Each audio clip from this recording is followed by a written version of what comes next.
Steve, so another away game for you, this time on a Monday night. Just following up on your game at Arsenal, I think you were pleased with the attitude despite the results. Well, since I've been here, I couldn't be more pleased with the attitude of the players and the squad we've got. And we simply showed that at Arsenal because we had to, against a very, very good Arsenal team. And I think we all know you go a goal behind within a minute at the Emirates, then it's always going to be a difficult evening for you. You know, you needed to have one foot in the game if we possibly could. And we got off to a horrible start, and we got through to half time, and lo and behold, we did it again. So I couldn't question certainly the attitude of the players. That's never in question. But it was a difficult evening for us, and when Arsenal are in that mood, we all know that they're a very, very good side. You missed Curtis Davies through suspension. Having to make a change to defence is always a problem, I suppose. But they coped reasonably. Yeah. I mean, well, we've had to cope with various injuries, various suspensions. It's part and parcel of the game, and that's the whole idea of having a squad.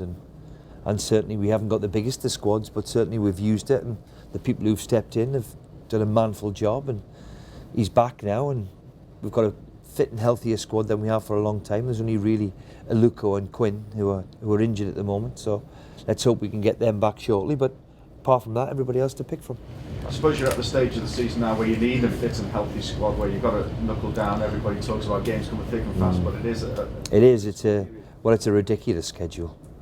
You know, when you consider before we went into the December, we'd played 11, 12 games, and then all of a sudden you've got seven or eight in a matter of 4 and 5 weeks. It's a defining part of the season. So the more you have got fit, the better and easier obviously it becomes. Can I just talk to you about your away games?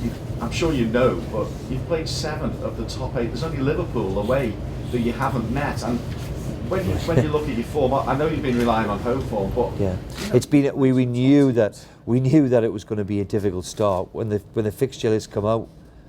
We had first game Chelsea up, then Man City away, and we thought, can this be any more difficult? And the pleasing thing for me is, in all of those games, we've shown that we can compete at this level. We haven't maybe got the results that you would like, but we can compete at this level, and that's our aim. It's always difficult for any side, no matter who you are, to go away in the Premier League and win a game. But certainly, when you look at the teams we've played, then it's been a tough call. And what have you made of Swansea this season? It's always a little more difficult for a side. Well, they're always playing difficult. Europa League football, isn't it? Well, they're always difficult to play against. They've been a really, really a leading club, if you like, of similar in our stature to a club the way they've done it over the years. You know, I seen a documentary on them a couple of weeks ago, and where they were some 10, 12 years ago. It's quite remarkable of what they've done and what they've achieved. And you know, there's a big pat on the back goes to all of them who had the foresight and the vision to see it through. And the way they play hasn't changed over the last 5-6 years. They've got a style of playing.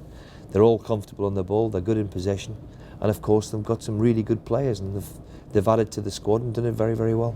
How will your approach differ in any way on Monday? We're not going to differ. I don't think we will differ. We'll go and see if we can take part in the game and see if we can get a result. That's the key to it. Can we go and get a result? But to do it again, we've got to play well. Just in terms of some of your players, are you feeling a little bit for Danny Graham still to get a goal for you? Well, I keep getting the same thing thrown at me. Danny's got to see it through like every other striker. All great strikers go through it, no matter how good you are.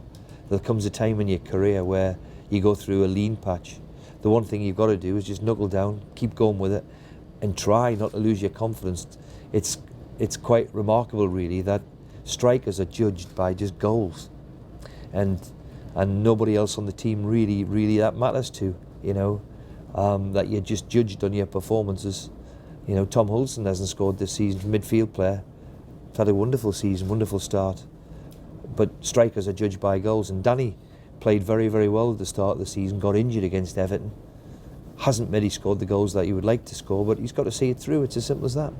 I was going to talk about Tom Huddleston, because has he brought that quality that you really asked for and wanted? Well, I said at the time, weeks ago, him and Jake Livermore in particular, to get two people from Tottenham into the building, have give us a huge lift. But Then again, I could go through the squad and the list of players who've performed. Thankfully, all the ones who we've brought in, there's 5 or 6 of them in particular, the goalkeeper McGregor, Curtis Davis, Figueroa, Jake, Tom, Sagbo, all come walk through the door and have immediately settled down and done well, which you need them to hit. We needed to hit the ground running, and thankfully they've done that.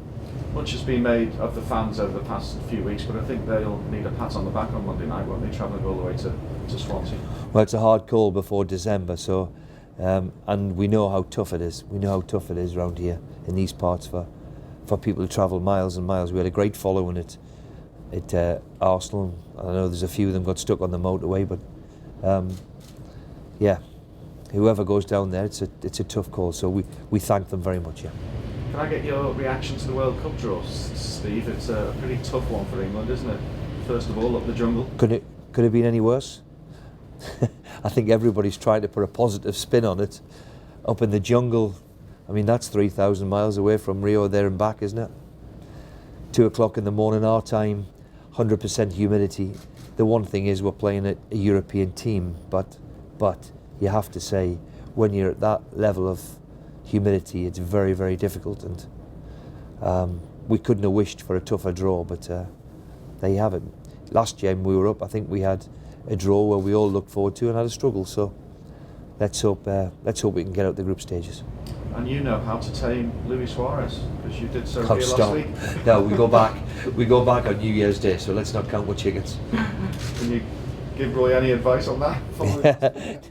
No, well, certainly you have to play well, but let's hope that the long hard season playing in England takes its toll, like it usually takes its toll on our lads, but he's a fantastic talent, and Uruguay are 5th in the world, aren't they? 5th or 6th in the world in the rankings.